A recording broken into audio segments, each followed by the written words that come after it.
말 나온 김에요. 화제의 당선인 가운데 서울에서 특히 강북 지역에서 유일한 현역 의원이 될 김재섭 후보의 당선 소감 잠시 듣고 오겠습니다. 지옥에 갔다 살아온 느낌이긴 합니다. 네.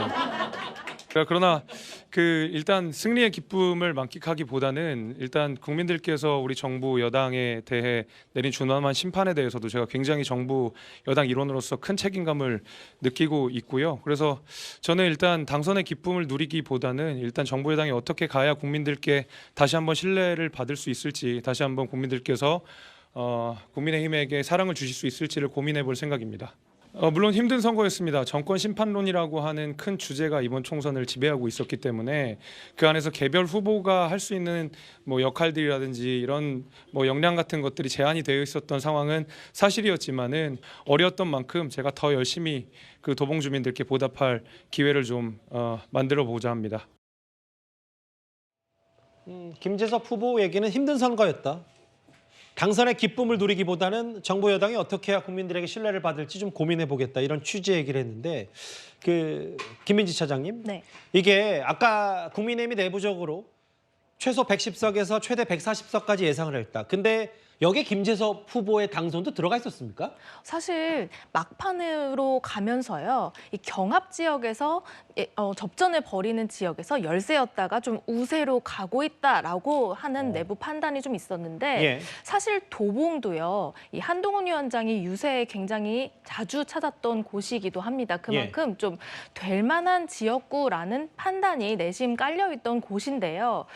사실은 출구조사 결과가 나왔을 때는 좀 크게 밀리는 것으로 나왔기 때문에 우리가 지는 것 아니냐라는 내부에서 우려가 있었는데, 국민의힘 입장에서. 네, 한편에서는 좀 기다려보자. 그리고 막판으로 치달으면서는 김재섭 캠프 내부에서는 좀 국민의힘에 좀 유리한 유리한 지역 있잖아요. 그곳들이 아직 개표가 안 된 상황이라 기대해 볼 만하다라는 얘기도 나왔었거든요. 어쨌든 당 입장에서는 김재섭 후보 같은 젊은 청년 정치인, 굉장히 좀 귀한 존재라고 여겨지거든요. 그래서 김재섭 후보의 활약을 기대하는 내부의 기대감도 높아지고 있는 상황입니다. 특히나 아까 전에 그 지도에서 봤듯이 서울 위쪽에는 빨간 점이 유일하게 하나가 딱 찍혀 있잖아요. 그러게요. 그만큼 그 북쪽이 좀 험지인데 서울에서는 그 야권의 텃밭에서 유일하게 좀 당선된 김재섭 후보에게 당 내에서도 좀 기대감이 모아지고 있는 것이 사실입니다. 87년생입니다. 김재섭 후보가 유일한 빨간 점이라고 표현할까요? 파란색에 둘러싸인 저 도봉갑. 이제 반면 패배한 안기령 후보 같은 경우는 이런 거겠죠. 그 여선행정관님, 도봉갑이 결국은 안기령 후보도 많이 처음에 이른바 전략공천에서 청년 대 청년 대결로 갔지만, 정권 심판론이 줄을 잃었던 강북에서도 결국은 지역 연고가 부족하다. 혹은 김재섭 후보는 지난번에 한번 인재근 의원에게 졌던 경험도 있고 그동안 도봉갑 지역을 꾸준히 닦았다는 평가가 많았기 때문에 국민의힘의 정권 심판론에 맞서는 그래도 지역 일꾼론이 도봉갑에서만큼 먹혔다, 이렇게 받아들일 수 있는 거예요? 그러니까 지금 정권 심판론이 모든 지역구에서 사실은 인물론 이걸 다 앞서는 상황이었는데, 특히 강북 지역구에서 도봉에서 김재섭 후보의 당선은 상당히 약간 특이할 만합니다. 그게 방금 이제 앵커께서 말씀하신 김재섭 후보는 지난번에도 여기에 출마를 했었고 지역 연고가 확실한 후보였고, 안기령 후보는 전략공천된 부분이 있습니다. 그리고 그것이 초반에 약간 좀 비교가 되면서 이번 선거에 좀 판세에 좀 영향을 미치지 않았나, 결과론적으로 그렇게 조금 해석을 할 수 있을 것 같고요. 근데 사실은 강북에서 김재섭 후보가 당선됐지만 지난 지방선거에서도 지금 도봉구청 지방선거에서도 상당히 이제 선전을 한 지역이라서 아마도 김재섭 후보가 계속 여기 이 지역 당협위원장으로서 밭을 갈고 닦은 게 큰 영향을 미쳤다, 이렇게 볼 수 있을 것 같습니다. 근데 저게 서울의 이제 동북쪽이잖아요. 동북쪽에서 국민의힘 계열의 후보가 당선된 게 2008년 이후에 거의 처음일 거예요. 그 정도로 굉장히 어려운 지역이고, 근데 그 지역은 그렇기 때문에 민주당은 그냥 사실은 어찌 보면 아무나 공천하잖아요. 예를 들어서 한민수 지금 당선자 같은 경우 보면은 후보자 등록 뭐 하루 전인가 이틀 전인가 공천을 받았잖아요. 주소에서 투표도 못했죠. 본인 투표도. 예. 그렇죠. 본인 자택은 송파에 있습니다. 예. 그러다 보니까 자기 지역에서 투표조차 할 수 없는 상황인데도 당선이 된단 말이죠. 그 얘기는 김재섭 후보가 이 도봉갑에서 개인 역량으로 저걸 잘 버티고 지금 금배지를 획득했다 이렇게 볼 수가 있는 것이 예. 특히 또 대비되는 측면이 있어요. 안규령 후보의 경우에는 그 지역에 대해서 문외한이잖아요. 예. 그래서 제가 도봉갑에 사시는 분 한번 얘기를 들어보니까 안규령 후보는 이게 뭐 도봉구 뭐 창동인지 뭐 무슨 동인지도 모르고 도봉을 지역에 가서 유세할 때도 있고 그렇대요. 이제 이런 것들이 저는 유권자들의 평가를 받았다고 보고 하나 더 첨언을 하자면 김재섭 후보의 경우에는 자 이게 정권 심판론 있는 거 아닙니까? 그 바람이 태풍처럼 부는 곳이 바로 서울의 동북 쪽이에요. 예. 그런데 거기에서 김재섭 후보는 가끔 윤석열 정부에 대해서 쓴소리를 했어요. 예. 그러니까 윤석열 정부의 정권 심판론에 본인이 휩쓸려 가지를 않은 거예요. 예. 이런 점도 저는 영향을 미쳤다고 봅니다. 거의 뭐 최병우 의원은 자기 대권 주자처럼 말씀하시네요. 아니 그러니까 저 지역에서 당선된다는 것이 국민의힘 계열로서 아, 그럼요. 얼마나 어려우냐. 예. 잘 아시지만 이준석 후보 이번에 뭐 당선이 됐습니다만은 그 노원에서 계속 떨어졌잖아요. 3번 내리닥선을 그렇죠. 했었죠. 예. 근데 그보다 어찌 보면 저 김재섭 후보의 경우가 물론 뭐 상대적이긴 하지만 예. 김재섭 후보의 경우가 그 상당한 본인의 역량으로 지금 당선이 돼서 더군다나 지금 신혼이라고 하네요. 예. 네. 지금 화면에서 나오고 있는데 지금 김재섭 후보의 배우자가 약간 만삭이에요. 예. 그래서 선거 기간 내내 만삭인 배우자가 선거운동도 굉장히 열심히 한다. 뭐 이런 좀 평가도 좀 있었던 것 예. 같습니다. 뭐 다 결과론적이긴 합니다만 여러 요소들이 좀 많이 갖춰진 그렇죠. 뭐 국민의힘 입장에서 특히 뭐 개인적으로 김재섭 후보 입장에서는 정말 큰 의미가 있는 당선일 텐데 그만큼 강북은 거의 민주당이 석권하다시피 했습니다. 서울 지역에서. 그래서 좀 저희가 약간의 논외로 김재섭 후보 얘기를 좀 더 주목해서 꺼내봤고요. 다른 낙동강벨트 부산 얘기하기 전에 전체 판세 지금 현재 개표가 정말 막바지로 가고 있는 전체 판세 한번 점검해보고 오겠습니다. 개표가 99.7% 진행이 됐고 전국 254개 지역에서 민주당 161, 국민의힘 90입니다. 여야 공이 그러니까 범야권까지 비례정당까지 합친 의석을 한번 볼 수 있을까요?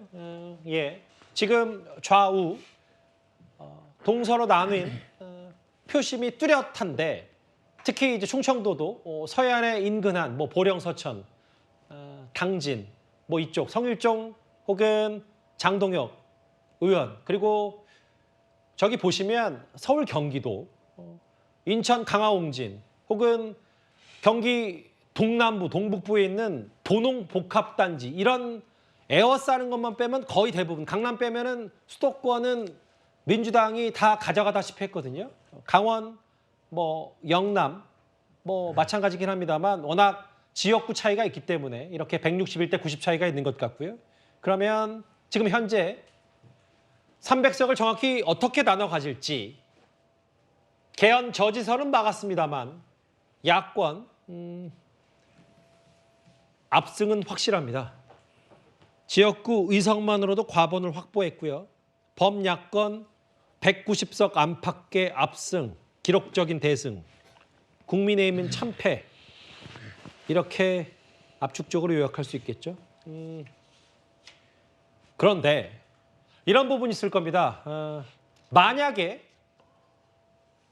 국민의힘 입장에서는 부산, PK, 낙동강벨트, 부산 경남 지역에서까지 민주당의 몇 석 정도를 더 4년 전보다 내줬다면 정말로 국민의힘 입장에서는 상상도 하기 싫은 200석 개헌선이 뚫렸을 텐데요.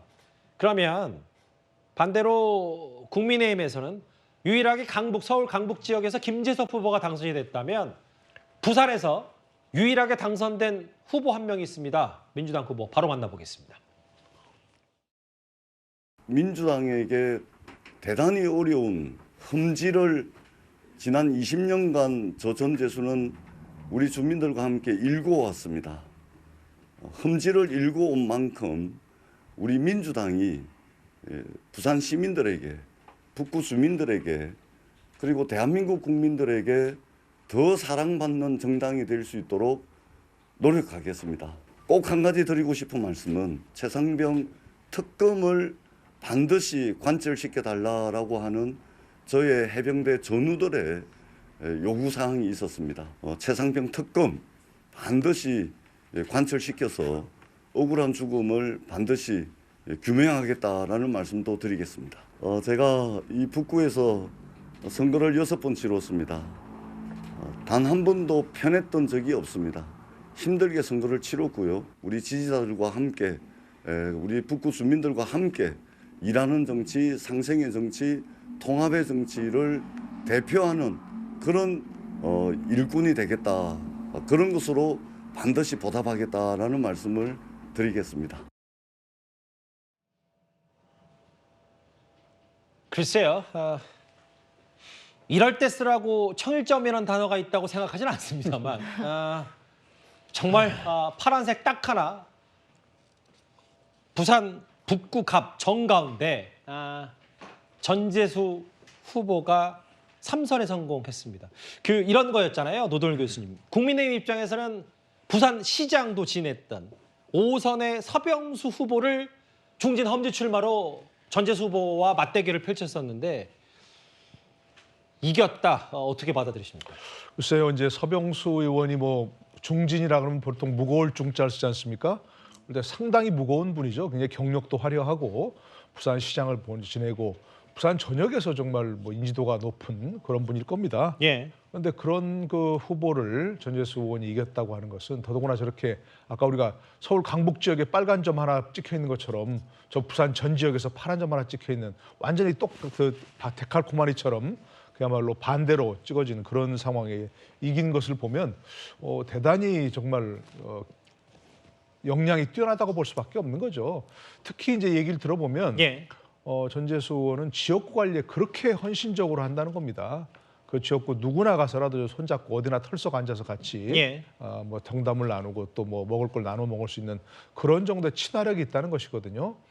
근데 아무래도 이제 뭐 그야말로 좀 무거울 중자 쓰는 중진 여러분들은 뭐 그런 점에서는 조금 덜 소탈하다 이런 점에서 그 역량에서 차이가 있다고 예. 볼 수 있는. 그것도 굉장히 큰 정치적 그럼요. 역량이거든요. 물론 뭐 근데 낙선한 예. 분들 중에 소탈한 분들도 많아요. 예. 물론입니다. 근데 뭐 예. 또 특정일 얘기하는 것은 아니고 예. 어쨌든 그 정도로 지역구 관리를 철저하고 지역의 밀착형이라고 볼 수 있는 것이고요. 또 한 가지는 단순히 뭐 얘들처럼 뭐 지역구 가서 이렇게 뭐 친화력이 있는 그런 분만이 아니고 예. 저분이 또 채널에도 단골로 나오시는 분 아니에요. 그럼요. 예, 방송에 많이 나오시는 분인데 그걸 들어보면 굉장히 그 민주당을 지지하지 않는 사람들이라도 설득할 수 있는 그런 온건하고 합리적인 얘기를 하는 분이거든요. 야말로 뭐 어디 강경바로 수대를 하는 그런 분이 아니고 그렇기 때문에 그런 것들이 합쳐져 가지고 부산 시민들의 좀 지지를 받은 것 같습니다. 언론 노출도 왕성하게 하는 예. 현직 의원 중에 한 명이었습니다.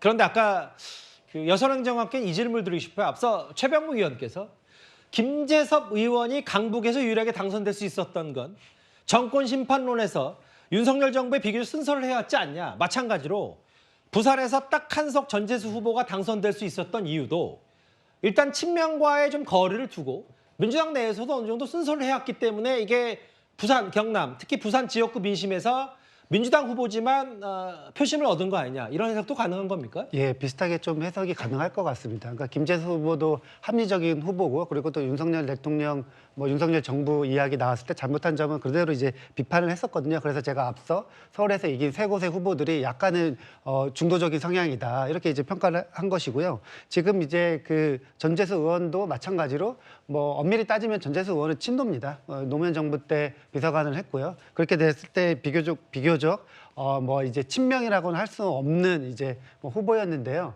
부산 지역이 워낙 이제 어려운 선거여서 예.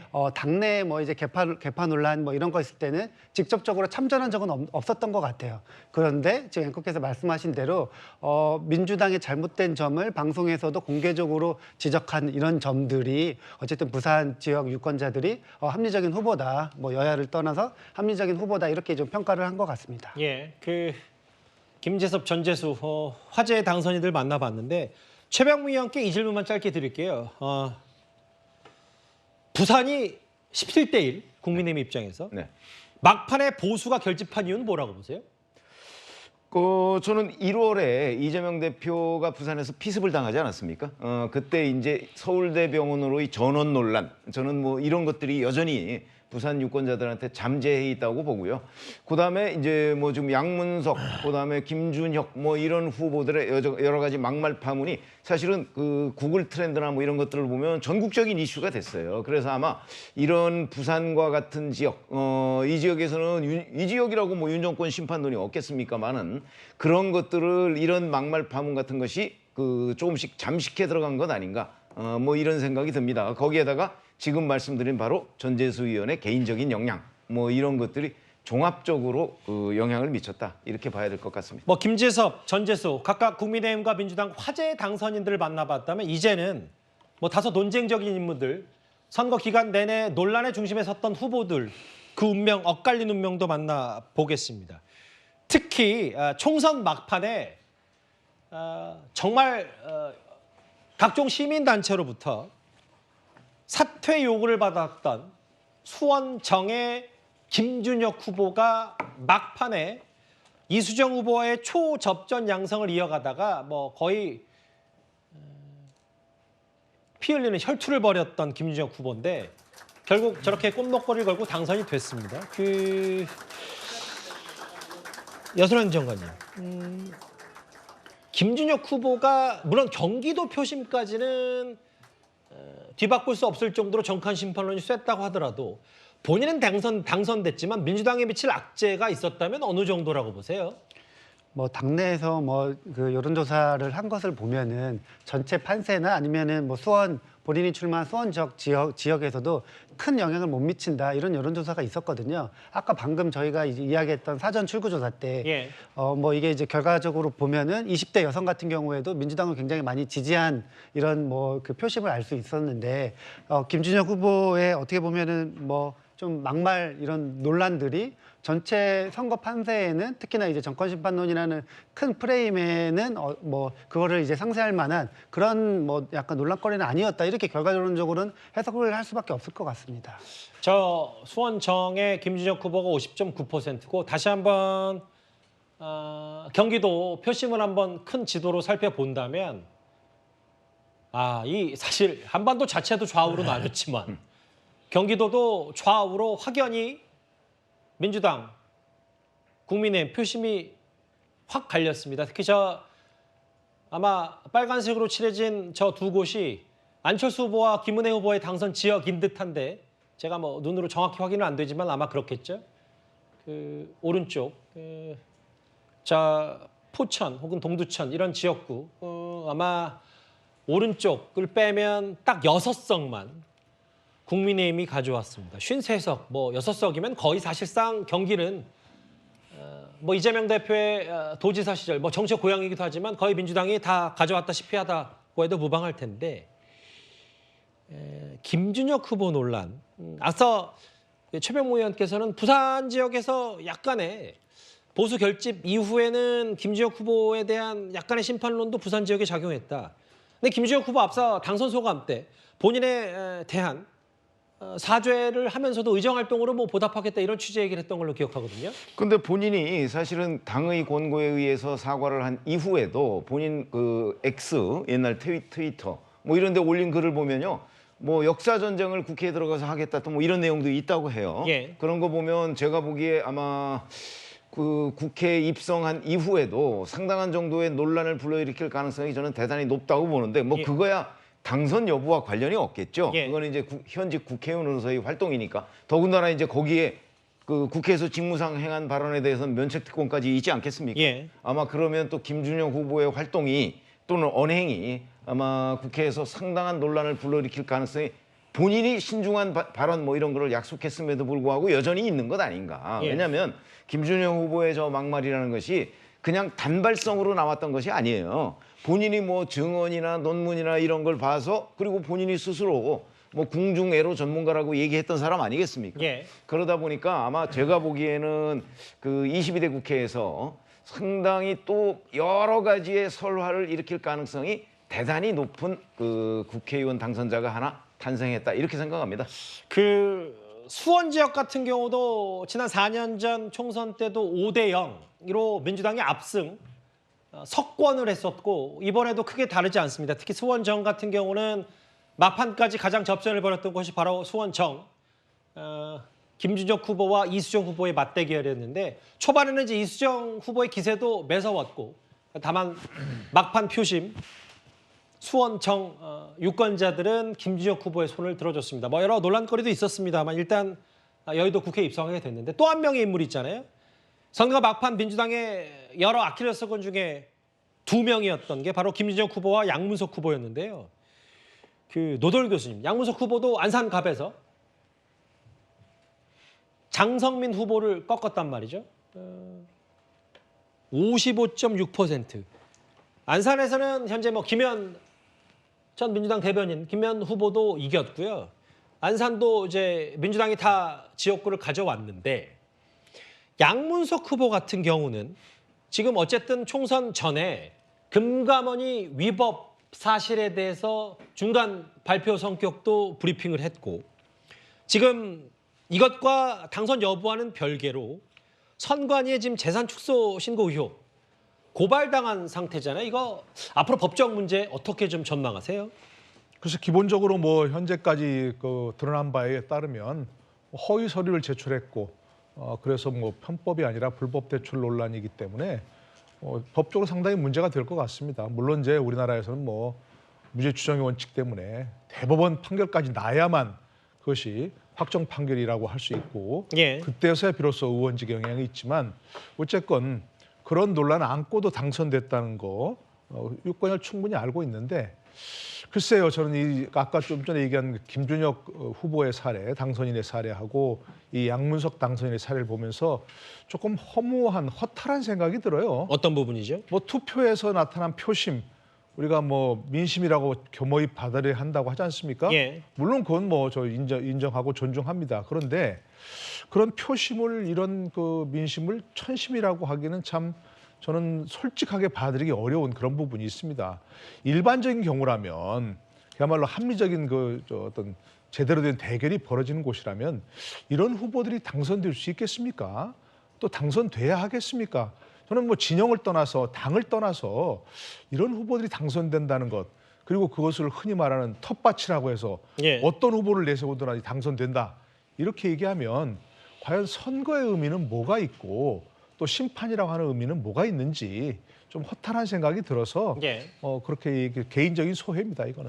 그 이제 김준혁 후보는 거의 뭐 1%도 안 되는 득표율로 이수정 후보에게 신승을 거뒀다면 양문석 후보는 55% 그러니까 거의 10% 포인트 차이가 나게 국민의힘 장성민 후보를 비교적 어느 정도 여유 있게 이긴 셈이 됐고 근데 다만 앞서도 말씀드렸다시피 금감원 조사 그리고 수사 통보까지 된 상태이기 때문에요.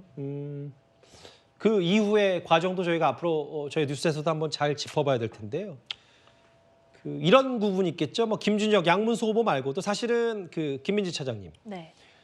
국민의힘 입장에서는 뭐 어떤 그 개인의 일탈, 개인의 이제 논란, 뭐 비위 이런 것보다 부산 수영 같은 경우는 무소속 장해찬 후보 단일화 이슈가 가장 국민의힘에서는 여러 그 골머리를 앓았던 부분 중에 하나였거든요. 네. 일단은 그 방금 말씀을 나눴던 그 김준혁 후보 같은 경우에 막말 논란을 이 선거 내내 국민의힘에서는 그런 후보들의 막말 논란이 있는 그런 후보들이 정말 국회에 들어오는 걸 괜찮냐라고 물으면서 선거운동을 했거든요. 그러니까 민주당의 막말 후보들을 비판하는 메시지를 주력하면서 그렇게 해서 예시로 들었던 게 바로 장해찬 후보입니다. 장해찬 후보 부산 수영구에서 공천을 받았지만 과거 SNS 막말 논란 등이 불거지면서 공천이 취소된 사례죠. 예. 그러면서 이제 정현우 후보가 공천을 받았는데 말씀하신 것처럼 그것을 받아들이지 않고 본인은 무소속으로 출마를 하겠다고 고집을 피우던 상황이었거든요. 국민의힘 입장에서는 당의 공식적인 후보가 정현우 후보가 엄연히 있는데 무소속으로 나가겠다고 한 장해찬 후보가 본인이 어떤 윤석열 대통령과의 직통으로 연결되는 후보다라는 점을 너무 강조하면서 이제 그 고집을 꺾지 않으니까 좀 내부적으로는 좀 골머리를 앓는 그런 상황이었거든요.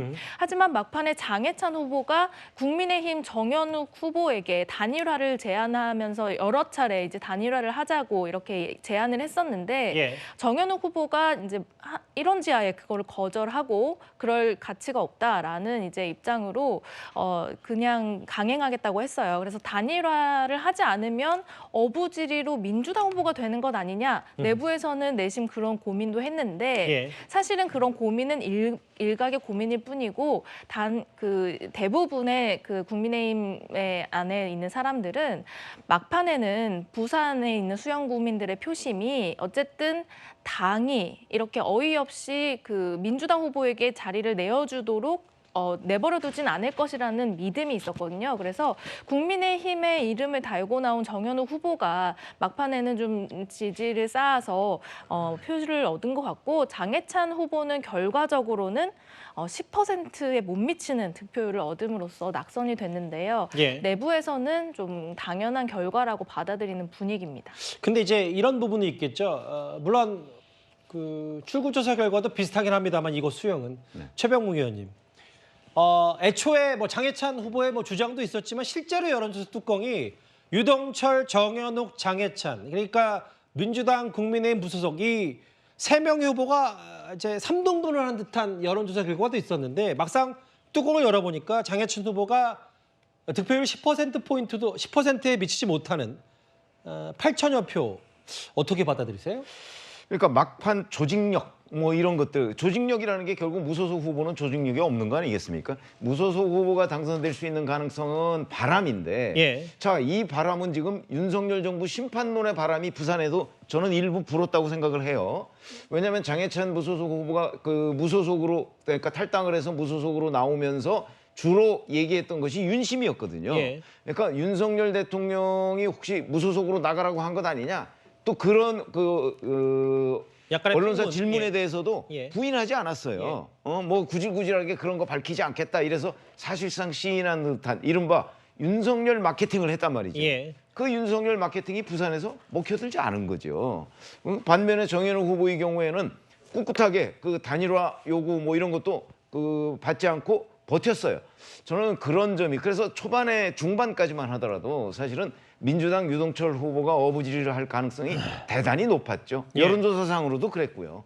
그래서 결과적으로 마지막에는 결국 윤심을 팔아가면서 그 선거운동을 하는 장해찬 후보가 지금 이게 부산에서도 윤석열 정권 심판론이 꽤 있을 텐데 예. 그런 심판론의 그 어떤 저항을 뚫지 못했다 이렇게 보는 게 정확할 것 같습니다. 그래서 사실 그 부산 수영 같은 경우는 한동훈 위원장이 부산 다른 곳은 다 지원 유세 갔지만 수영은 가지 않았거든요.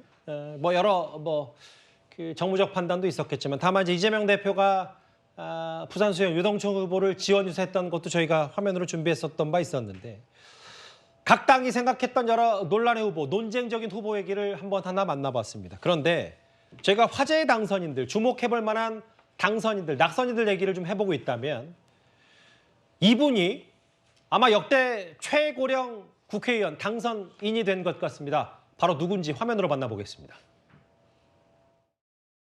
먼저 압도적 지지를 해주신 해남안도 진도 국민 여러분들께 진심으로 감사의 말씀을 올리면서 민주당으로의 정권 교체 그리고 윤석열, 김건희 검찰 정권을 심판하는 데 앞장서겠습니다. 저는 최고령이 아니라 스마트보이, 민주당의 새순입니다. 그래서 누구에게나 못지않게 열심히 하겠다는 각오가 서 있습니다. 이제 비로소 민주주의의 봄을 되찾은 느낌입니다. 전라북도민의 권리와 이익을 확실하게 앞장서 대변해 나가겠습니다. 윤석열 정권의 난폭 국정과 맞서 싸우고 그리고 훼손된 전북도민의 자존심을 위해서 싸워라 하는 그런 목소리가 승리 요인이었다 이렇게 생각합니다. 정동영 후보의 목소리도 차례로 만나봤다면요. 노동일 교수님. 그 전남 해남안도 진도에 출사표 던졌던 박지원, 민주당 박지원 후보. 뭐 나이도 최고령 지역구 후보, 역대 최고령 지역구 후보인데 득표율도 높았어요. 뭐 저도 얘기를 좀 들어보고 이렇게 주위 사람들 얘기 들어보니까 그 지역에 있는 분들 그 지역에서는 워낙 압도적인 지지를 받는다 그래요. 압도적인 지지를 받고 뭐 다른 상대가 또 그야말로 선거는 상대적이긴 하지만 상대가 거의 지역 주민들의 압도적인 지지를 받지 못하는 그런 분이기도 하고요. 근데 뭐 어쨌든 뭐 두 분 다 당선됐으니까 일단 축하는 드려야 되겠죠. 근데 어쨌든 출마할 때부터 언론에서는 올드보이의 교환이라 가지고 굉장히 비판적으로 많이 보도를 했지 않습니까? 예. 그런 비판 또 여러 가지 뭐 과거 얘기들 그런 것들을 다 뚫고 이렇게 생활했다고 하는 것은 뭐 대단한 그런 생존력이라고 생각합니다. 본인들의 정치력도 있을 것이고요. 뭐 관리를 많이 하셨는지 나이가 그렇게 들어보지도 않는 그런 분도 있습니다. 저 첫 번째 말씀을 들어보면서 두 분 다 박지원 이제 당선인 또 정동영 당선인 얘기를 들어보면서 조금 우려스럽습니다. 저분들도 이제 연세가 드셨다면 그야말로 좀 원로로서 원숙한 정치 이걸 하겠다 이렇게 하셔야 되는데 여전히 뭐 맞서 싸우겠다 뭐 폭정해 뭐 이렇게 하는 그런 언사를 계속 구사하시는 걸 보면 그런 찍어준 물론 지역 구민들에게서는 그런 얘기를 들었는지 모르겠습니다만 예. 이제는 국민의 대표 아닙니까? 국회의원이라고 하는 것이 지역구의 대표이기도 하지만 일단 원칙적으로 국민의 대표입니다. 국민 전체의 대표. 그렇기 때문에 당이라든지 또 현재 구도에 관계없이 정말 그 국회의 중심을 잡아주는 그런 원숙한 원로서 역할을 하시는 게 우리들이 바라는 거 아니겠는가 하는 그런 생각을 좀 해봅니다. 그 박지원 후보가 1942년생이고요. 81살. 정동영 후보, 뭐 박지원 후보에 비해서 비교적 젊긴 합니다만 뭐 그럼에도 1953년생 그 여선 행정관님.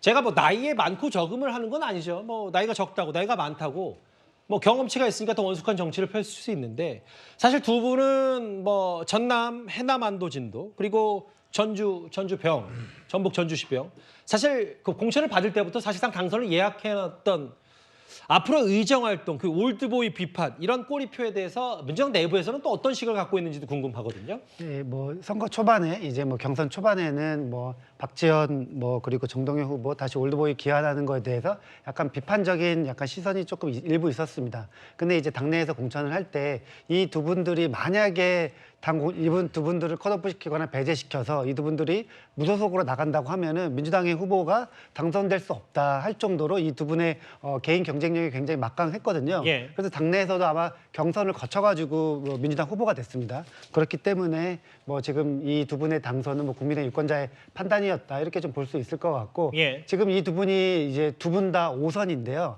만약에 선수가 하나 더 있어서 만약에 6선이었다면은 지금 뭐 조정식, 추미애 이렇게 이제 그 6선인 분들과 국회의장을 약간 다투는 모양새였을 텐데 예. 선수에서 약간 밀려서 국회의장이나 뭐 이런 거는 이제 조금 어려울 것 같고 아마 당내에서 당의 원로로서 뭐 중심을 잡는 그런 역할을 할 수 있지 않을까 이런 생각을 해봅니다.